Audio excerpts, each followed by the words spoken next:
Hello, we'll continue the method of finding out elasticity of demand. We have already seen the geometric method. Now we'll take this diagram. Here you find the points are marked between E and D. Now we'll find out what is the elasticity of demand at each point. Now let's take point B. Point B here. This point you find elasticity of demand is equal to 0. We have already seen the formula lower segment divided by upper segment.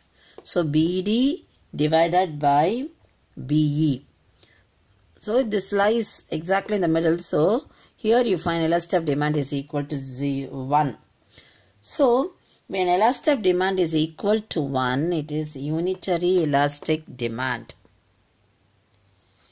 Now let's see at point A. Elasticity of demand is greater than 1. So lower segment AD divided by upper segment AE. So you get more than, that is greater than 1. So elasticity at this point is greater than 1, which is highly elastic demand. Now we'll come to point C. Here you find elasticity of demand is less than 1.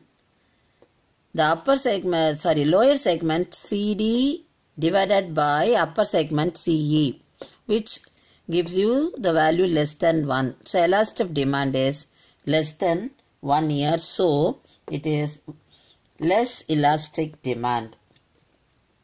Then at point D you find the lower segment is 0, then divided by upper segment DE. So 0 divided by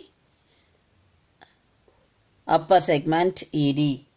So any number, 0 divided by any number, you get the answer 0. So it is at this point, it is perfectly inelastic demand. Now we'll see point E. At point E you find lower segment is ED divided by 0, that is upper segment is 0 here. So you get infinity. Any number divided by 0 here, you get infinity. So at this point you get perfectly elastic demand. So I'll repeat. When ED is equal to 1, you find at this point unitary elastic demand. Here ED is greater than 1, so you find highly elastic demand. At this point C, you find elastic demand is less than 1, so it is less elastic demand. And at this point you find ED is equal to 0. So you find perfectly inelastic. Then here at this point E, you find ED is infinity. So when you have infinity, it is perfectly elastic demand. Now let's see the relationship between price elasticity of demand and total expenditure. So price elasticity of demand for a good and a total expenditure made on a good are greatly related to each other. The responsiveness of demand in relation to change in price determines the change in expenditure. For example, when price is 5 rupees per unit, the quantity demanded is 100, so total expenditure is 500 rupees. When the price is brought down to 4, the quantity is 140 units, then the expenditure is 560. So in this example, elasticity of demand is greater than 1. When demand is elastic, a fall in the price of a commodity results in increase in total expenditure. So the expenditure increased from 500 to 560 a year. So when a price increases, total expenditure decreases.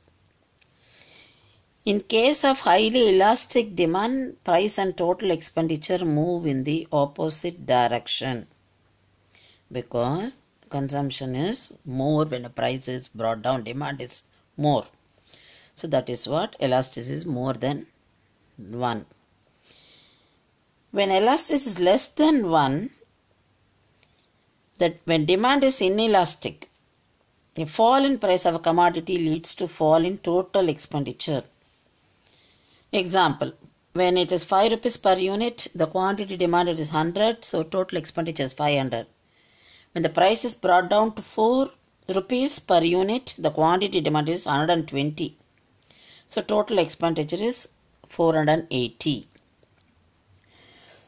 So a fall in price of a commodity leads to fall in total expenditure.